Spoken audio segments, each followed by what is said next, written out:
All right. I understand we have to give YouTube 20 seconds to get up and going. So I'm itching to get up and moving. I hope everybody's doing well today. Why don't you post where you're from in the chat? Love to see all the different people that are coming from all around the globe to connect and understand how you engage and work inside of Power BI. This is something I am super passionate about. I cannot wait to get up and running, but we are past that 20-second mark. I got a lot of content to go over today, so I'm just going to jump right into this. So please, if you have any questions, post those down in the chat, and I'll try to get to those either in the conversation or after the fact. All right. So when we talk about Power BI security, we're going to be going over everything that's in here. So this is going to start at a high level overview, but then we're going to rapidly get down into it and get to a deep dive review of what's going on inside Power BI. Okay. So to start things off, my name is Chris Wagner. I'm an analytics architect at Rockwell Automation. I'm the founder of Kratos BI, the home of the data gods. I'm also a Microsoft Data Platform MVP, Narrative Sciences Analytics Rebel of the Year, and I'm a Future 50 Award winner from 2020 or something along those lines, right? All of this stuff, I've been working inside of the data and analytics space for about 20 years. Absolutely love this. This is my passion. When we're talking about Power BI, we want to make sure that we keep things as simple as necessary. So as we start to go through this stuff, we're going to get complex and we're going to get deep. I want you to remember that you need to take the one additional step that's necessary for you and for your organization, okay? So while I'm going to cover all these different topics and all these different areas and ways to secure your information, you really need to take from this what's applicable to your situation, okay? Let's keep this going, all right? Now, when we talk about sharing information inside of Power BI, there's really three different mechanisms that we're going to do. You can share to individuals, you can kind of share to teams groups, but then you can use Azure Active Directory now, or the M365 groups in the middle. What we're going to do is we're really going to focus in on making sure that we use Azure Active Directory for all of our sharing. Okay. And I'm going to explain why. Individuals and, while you can set individual access inside of Power BI, often you're going to need to be able to extend that access further back than just sharing a report or sharing a data set. You might need to send that all the way back into a source system or something along those lines in order to get the level of security or performance necessary, okay? Individual sharing makes it exceedingly difficult to do that. Same thing is true with team sharing or M365 groups. That just straight up doesn't work because M365 is a consumption layer level of access. So you really need to make sure you're using Azure Active Directory. So keep your life simple. Just use Azure Active Directory for all of your sharing, okay? Super important, not a super big thing there. I know a lot of people think that's hard, but just make sure that happens. All right, let's keep going. All right. When it comes to working internally, keep your organizational structure as simple as you can.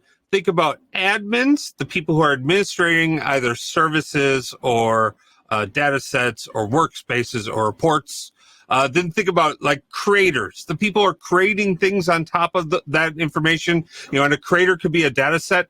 A creator could be a Power BI report. A creator could be someone who's building out a Dataflow or a data mart, right? Something along those lines, okay? And then you would have a consumer at each of those layers, okay? So anytime we talk sharing, I want you to think those three layers as whenever and wherever possible, okay? Now, when it comes time to sharing externally, this is something you have to be super careful around, okay? Because Power BI is generally speaking thought of as a self-service business intelligence app where you're sharing information internal to your organization. So the information you're sharing is, the people who are consuming it at the very least are internal employees. And, if someone gets a hold of payroll information or some of that stuff, while not good, you can discipline them, you can manage that, you can do other stuff there. When it comes to sharing externally, that's something where you really need to delve deep into the rules and policies around sharing, because you start to get into all sorts of potential legal ramifications, especially if you're working in a global organization or you have people that span the United States. There are a number of different laws in New York, California, as well as in Europe, and it now soon coming out in Asia, I believe, that's going to make how we manage and secure information across the globe very important for us to understand and know how to manage. For example, you might think it's no big deal to share a list of all the people who attended the training last week because, we're going to make sure that they get, 50 cents for the soda machine or whatever a soda costs these days, right? But that's actually a security violation, especially if it gets out beyond your organization. It can cause all sorts of problems. So be exceedingly careful here. Spend more time on what this means to share these things externally and broadly, okay? And let's see. We got Greg, we got Christian, Brian. Oh, look at that. The gang's all here. Anthony, what's up, buddies? Good to see you. All right. Now, when it comes to sharing information inside of Power BI app, we have a new thing that's going to go on here. We do want to make sure that we continue to share our apps and all of our content through a Power BI app. And the great news is they just announced today that you now have the ability to share personas inside of Power BI. So you can actually have a singular app that you host all of your reports inside of, and then you can share those different personas out. It is the best way to make sure that you share these things. The real advantage here is by sharing AD groups out, that allows you to install that app and all the contents automatically. The big advantage that comes with that is there's a security token that goes along with that install. That means that user is going to automatically have access to the content that's inside that app. That means you can embed the contents that's in that app in other places and not have to worry about security access and control issues, right? So let's keep going. All right. Power BI Workspaces. I want you to think, let's keep these things, again, as simple as possible. But because we're going to be sharing all of our content with people who are through apps, we want to be very limited in how we look at using and leveraging the share inside of here, okay? While these things are possible, right? It's possible to have an admin who could do all of the stuff that's on the list here, and members and contributors and viewers. I'm going to highly recommend you stick between the admins and the members, and that the only time you ever really get into the contributor or the viewer space is if you're talking about some real niche situations. For example, data flows, or for data marts, when you want to get people access to those things, but you don't want to give them access to other the other content that's inside of a workspace. That would be the only time you'd really look at using the viewers. So while these are all of the ways that you can share things, and there are niches and reasons for doing other shares, you can go ahead and just try to stick with like admins and members for the most part. All right. Reports. Again, this is something, while possible, we want to share our reports through the app integration portal. That's going to be the best way to manage all of your content, especially when it comes to understanding who has access to all of your Power BI content, right? And if you're doing it with AD groups, that makes it that much easier for you to understand what people have access to, where they're going to get it, instead of going in and seeing, hey, look, I have access to 700 Power BI reports on sales. The reality is, if you have access to 700 individually shared Power BI reports based on sales, you have access to no Power BI reports based on sales, right? Because who knows where you're going to go? What's the context? Why would you do that? Why would you go to one place or another? It creates all sorts of chaos, okay? So 3 different ways to share, type, share, and build. You could do those things, but be very restrictive in that. Data sets. When we talk about data sets, again, this is going to be something that we're really talking about. How are we managing our model, or how are we managing our workspace? Okay. And that's really going to also come into how do we break out and distribute our workspaces? Okay. So you're going to see in the governance doc and the recommendation engine that we're going to be building and talking about is that we're going to be working on workspaces for data, workspaces for data sets, workspaces for reports, and workspaces for metrics. Again, always reasons why you might vary slightly from one of those, that pattern. But for the majority of the time, you want to follow that consistent pattern so it makes it easy for people to work and operate in. Okay, so if you are managing an environment, a workspace environment that has data sets in that, and you have admins and members as your primary means of sharing the work inside there, the only thing that you really have to worry about when it comes to sharing a data set is this build layer, all right? This is the way you would say, okay, I want you report writers and you report builders, you can have access to build stuff on top of this data set, okay? If you wanted to separate out those duties, or else you could just have admins that have access to that data set who can build, and then they build in another report space, okay? So the only place where I want you to think about using it is inside of the build space. And then you don't really have to send emails. I mean, that's your thing if you want to do that, but I'm not a huge fan of that. Data marts are brand new. All right. For the most part, we're talking about managing this content through the use of the admins on the workspace. But the big thing that you want to be able to give is you don't want people to be able to share a data mart, but if you give them the build capabilities, what that does is that allows them to write queries inside of it, execute them against the data mart. It is actually fantastic. All right. Now, data flows are the only thing that start to get really tricky. And let's see here. All right, we're still going. Data flows are really owned inside by the people who administer a given workspace. And you have to be an owner in order to adjust it, to reset refreshes, set the schedule. So it's really important if you're creating data flows that you, number one, make sure that everyone knows the connection credentials that you're using to do your refreshes on. So hopefully it's a service account. Hopefully it's one that's, stored inside of Key Vault, and the people on your team have access to that information. Other than that, the only degree of access I want you to give inside of a Dataflow workspace is, as I said before, it's that view access, but the view access is to the workspace itself that the data flows are in, and it's not to the individual data flows, okay? Now, when it comes to building out and defining row level security, and I'm kind of breezing through this stuff really quick because I'm going to get into demos in just a second here, okay? So when we talk about building out row level security, there's really kind of two different mechanisms for doing it. One, which is a defined, like, hey, here's your defined filter. And then two, it's a dynamic filter based upon the user and another filter criteria, okay? Big thing with the dynamic filtering is making sure you're using your user principal name and that you define those either inside of Power BI Desktop or inside of the tabular editor, okay? And then we talk about, well, you know what?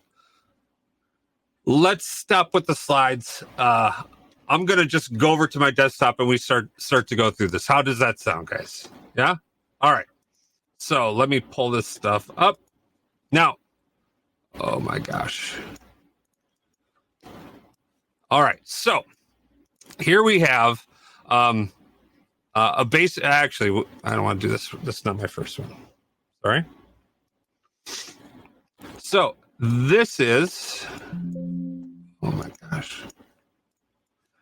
This is my general report that I want to build out, and I want to secure this in so that people have access only to certain, only to the information that they're supposed to have access to, right? So what I'm going to do is I'm going to go into my modeling view, and I'm going to manage my roles, and I'm going to see that I've got on my dim employee table, I've already created a role, and I've set it up to filter down to the email address of the user principal name. So what this is going to do is it's going to look at the email addresses that are inside of our data set, and for the person who's logging in, it's going to filter that down to the data that they have available for them. All right, so this is the most basic form of access that you can do. So I'm going to show you how I'm going to do a view as. I'm going to say as another user, and I'm going to do cancel. Oh, Linda, you're being okay. View as employee RLS. Well, as another user, I'm going to call this Linda 3.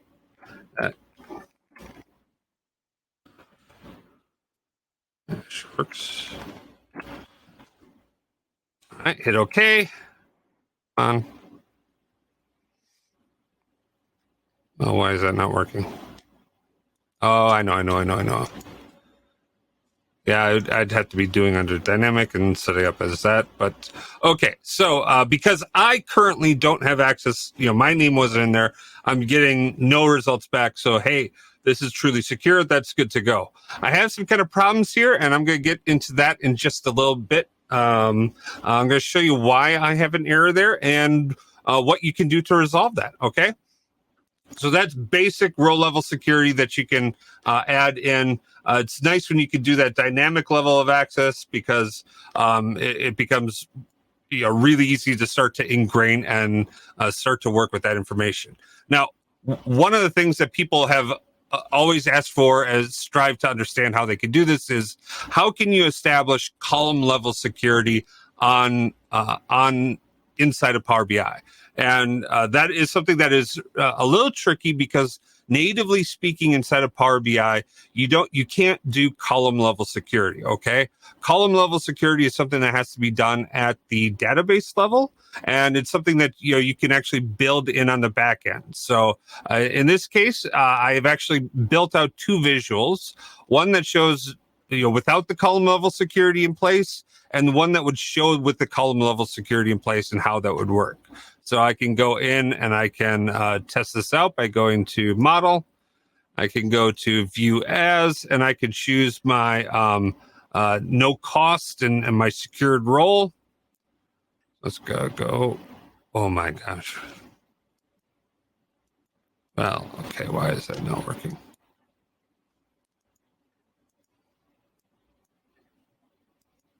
No.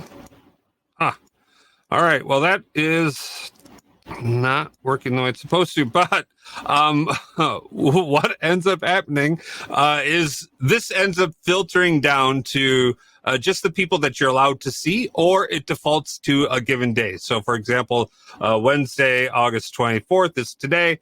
And because I don't have access to that column level, I can't actually see it. Whereas if you log in as someone who does have access, then all of a sudden you could start to see this. This does require there to be a direct query connection to the backend database, so that, in fact, maybe that's something that I have going on wrong here. But that's something that you can inherit from that backend. The big thing you have to make sure though is that whatever that default value is, it's maintaining the same data type, right? So, example for birth date, I couldn't pass back like an encrypted hash. I have to make sure that I'm passing back a date data type instead of that hash. Okay, so that's just something to be aware of. Next item that we're going to talk about is really this is how do you create measure level security. So maybe you have some people that they're allowed to see like the revenue side of information that comes into your system. But some people aren't. Those people aren't allowed to see that cost level, right? So revenue, yes; cost, no. But you want to have one report, one dashboard that allows you to do all that stuff, right? So that's where you can start to add in a pivot on your model. So this is actually using a fact table that's been pivoted so that we have row level security. Let's go ahead and take a look at this. We've pivoted the table so that we can actually have row level security on the individual rows inside of our pivot. versus inside of our on a dimension itself, right? So we can actually go in, and when I go back and test this stuff out, I can go to view as, and I can look at the no cost role, and I can see that the person who has the no cost role only has access to the revenue information, and they don't have access to the cost. Okay. You can actually see that inside of our model, and we go to manage roles, and we can see the no cost has some filters in place on, well, in this case, we've actually just filtered out a few different ones, but we can do differences when it comes to like, we could do the same thing with row level security and just say ones and zeros on measures that are cost or not. And then, those are the things that allow them to see it, right? So I've hard coded in the measures that they're allowed to see here versus the ones that, they're not allowed to see. So when that row level security is on, you can see that they only have access to those measures that we've identified. Okay. Now you can even do this dynamically by assigning measures and having a table that tracks and give people different levels of access, potentially like, let's say you have access to your personal cost information, but you don't have access to the overall cost information, right? You can start to get really complex with that type of solution. Okay. So it's something that you have to be very mindful of, that this takes a model redesign in order for this to work. But it generally speaking, in fact, I can even show you the model here, is you can see that instead of having all of my measures stretched out, right? Instead of having a multiple measures in place, I actually have to have just one measure or one value that is all of my measures, right? And then an attribute filter that allows me to define which measures I have access to. So it's just a little pivot that allows you to do that. Okay. Now, next one is our object level security. This is something you could set inside of Tabular Editor, but you can even go in and manage the roles from in here. What this basically does is it allows you to say, hey, I'm not going to allow that person to have access to this object entirely. Okay. So any reports or visuals that come from that, just want that to crap out. You go in under manage roles. You can, I put it under no cost. I did on the OLS table. Basically, you set it to false, that they don't have access to it. You can also define it inside a tabular editor. External tools. Does everyone love the new Deck Studio?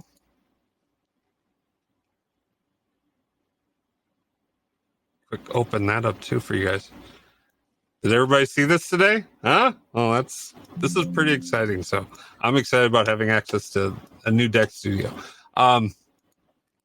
You can go in.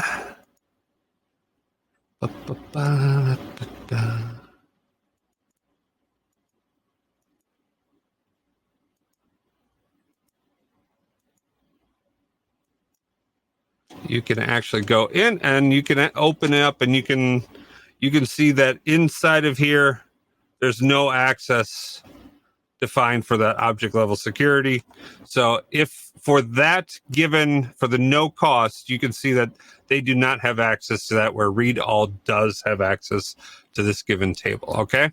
So if I go in and impersonate this role, go back to modeling again, go to manage, not manage roles, view as, and I click on that no cost, I'm going to find that I've got no access to this, so it comes back as blank. All right. So I hit stop viewing, and you can see that there's information there. Makes it really easy to have a whole bunch of different security combinations that are there. Now, the last one that I'm fairly partial to is allowing for a security multiple. So if you're trying to do something, kind of down and dirty and easy to say some people have access to some of this information and some people don't, is you can create a table that basically has a security multiple in it. And we're talking about a 1 or a 0. So it's a yes or a no, right? And so when people come in, they either have yes, they have access to that information, or no, they don't. And then you take that multiplier and you multiply it by the measures that you want to be able to manage and control. Okay. Now, some notes on this. This is something that is not necessarily security. There's some ways to get around this and hack it so that you can have some kind of challenges there. But for the vast majority of organizations who are not sharing things externally, and if you're just trying to share some things internally, and not necessarily having an nth degree robust security model in place is important. That's not necessarily important for you, but you want to have some security like capabilities inside of your analytics. This is a great way to do that. So if I go in and look at my security multiple, you'll see what it basically does is it takes whatever that value was, that security value that was in place, and we multiply it by that cost multiplier. And that cost multiplier is defined as, I even hid it, so I can't find it. Unhide or show hidden. Unhide all. Yeah. Okay, so everything comes back out, and inside here someplace, I've got my cost multiplier. Where did it go? Oh, I bet it's on that multiplier table. Yeah, here it is. Right, and it's just the sum of that value, and they use to multiply by things. But you can see that when that when that goes in use,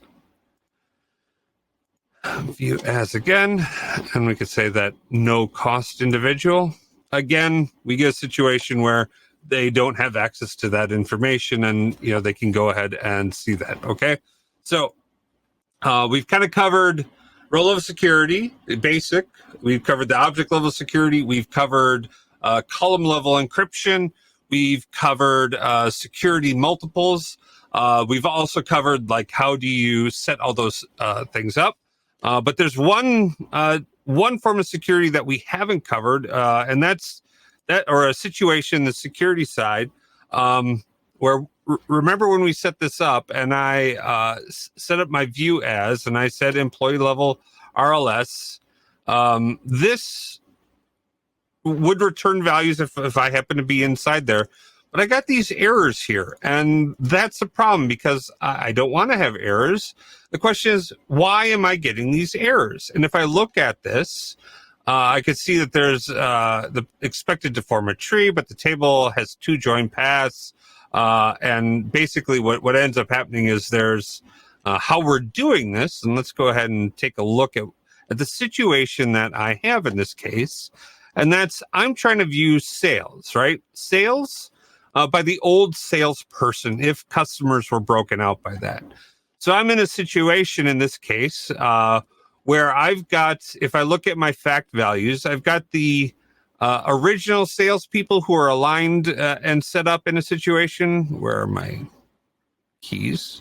So I've got my my original salespeople are actually over here. I only had 4 original salespeople, but when we expanded, we grew, we added a whole bunch of new people, and so these are all the salespeople that are the new salespeople. And generally speaking, when we want to think about reporting and analytics, for when we look at markets, we're going to be looking at the current state of salespeople, right? So I join that.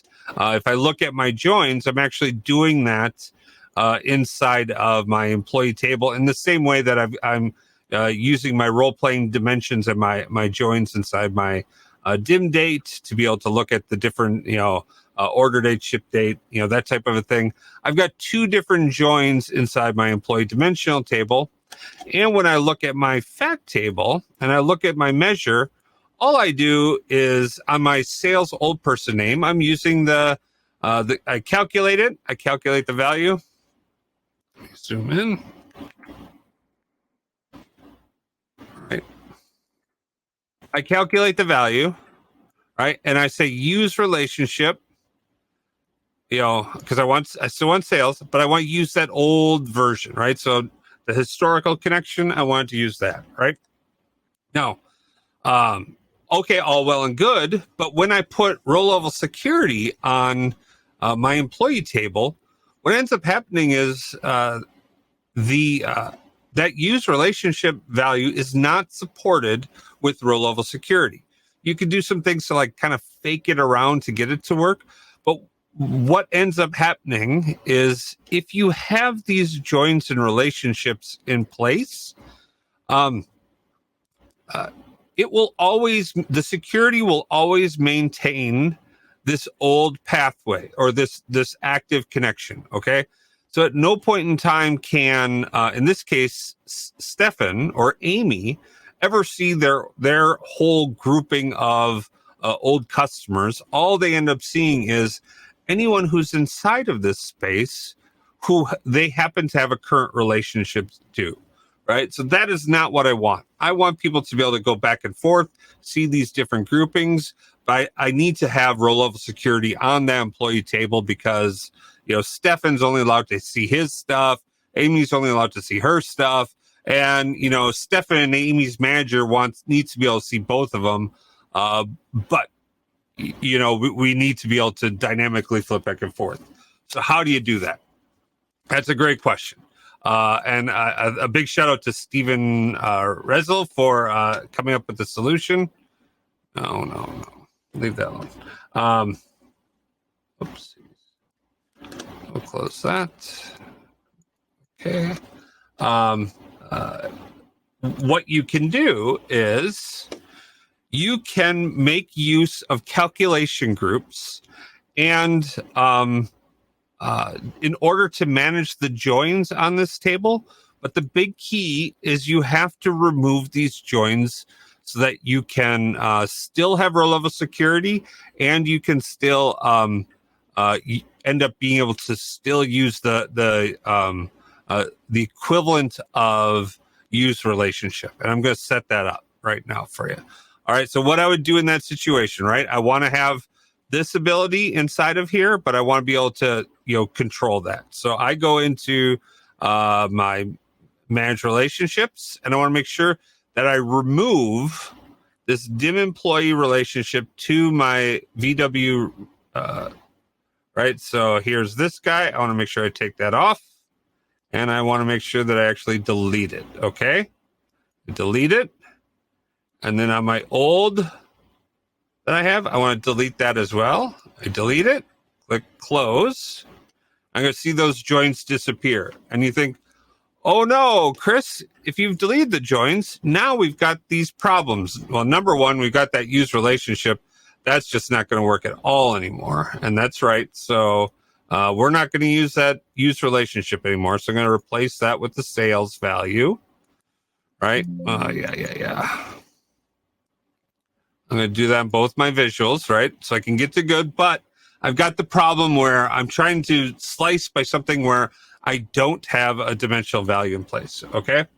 So here's where I'm going to go, and I'm going to go in and I'm going to launch my tabular editor again.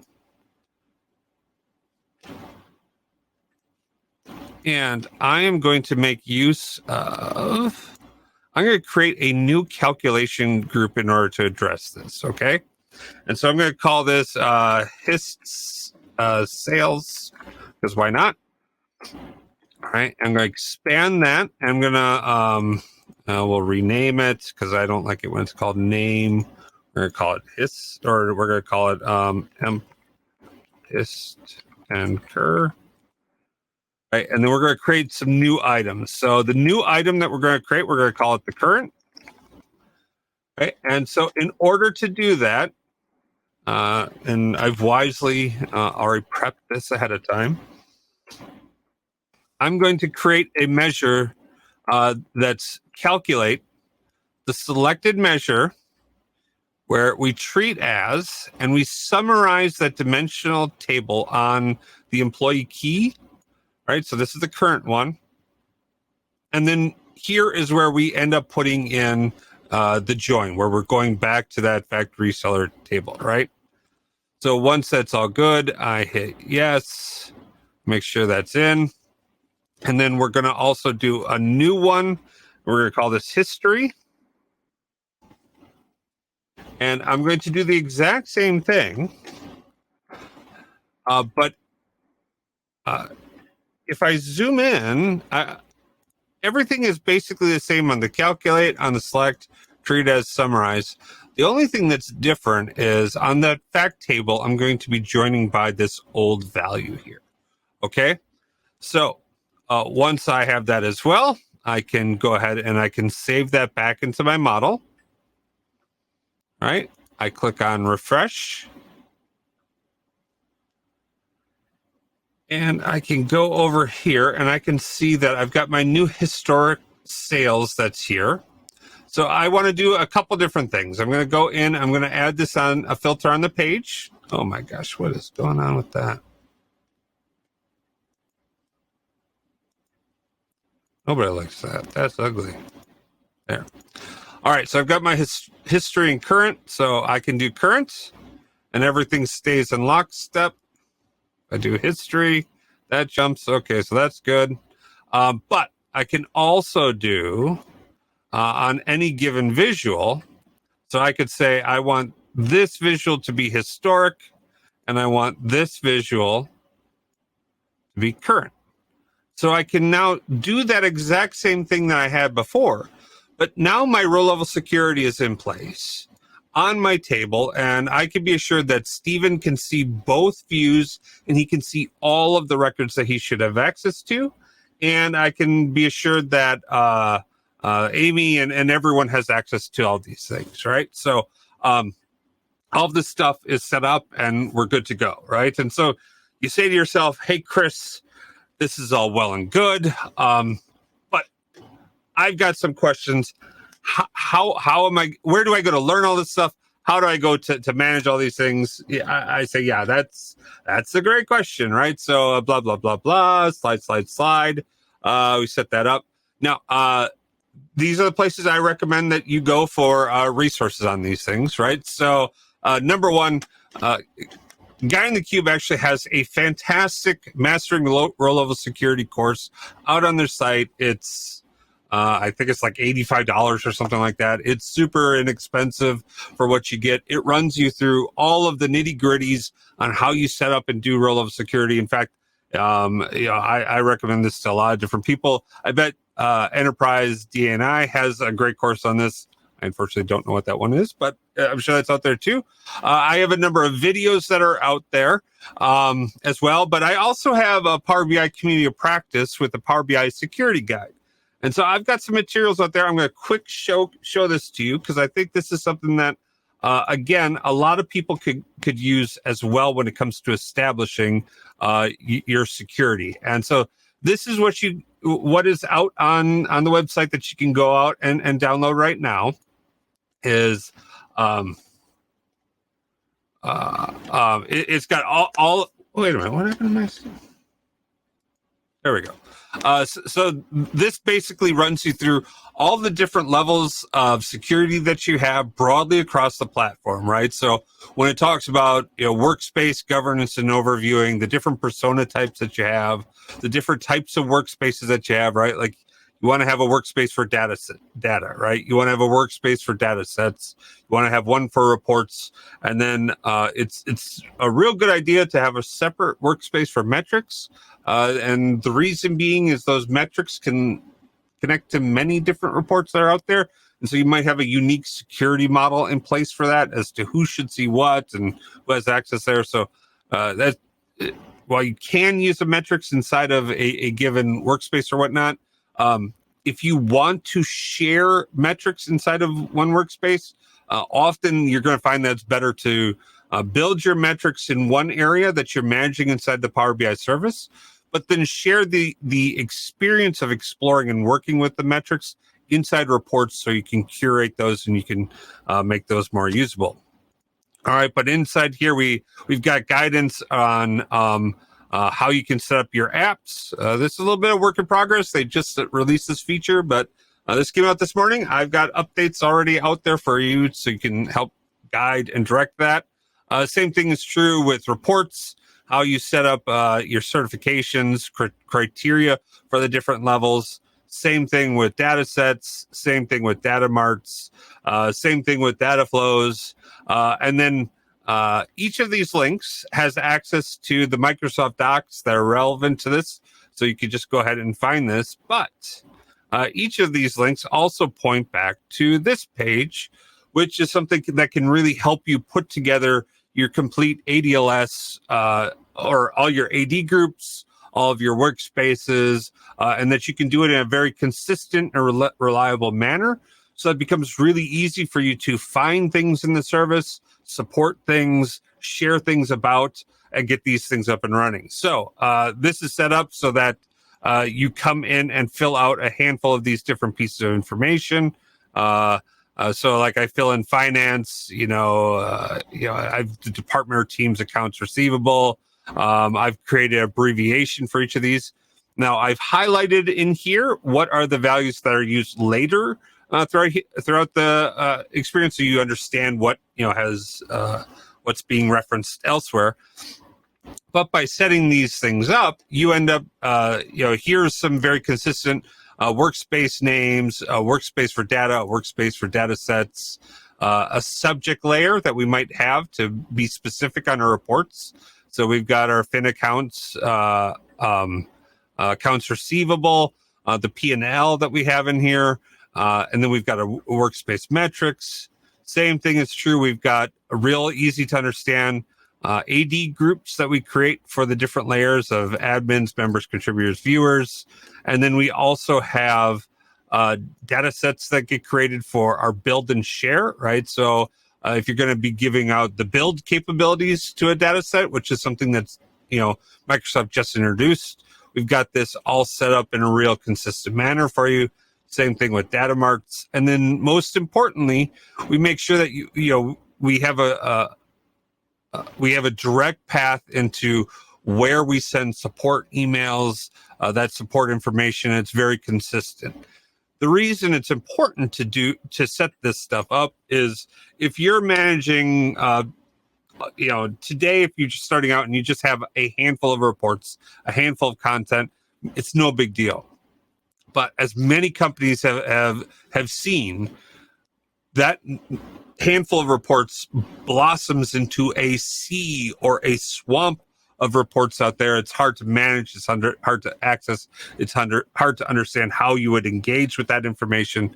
This lays this out so it becomes very easy as to how you rename and reset your reports, so that you have consistent sharing patterns, consistent access patterns, so that when it comes time for that support team to go in and try to figure out how to help you, how to support the information that's out there, it's already set up and designed, so it becomes easier for you to add team members, support team members from around the globe, that type of thing.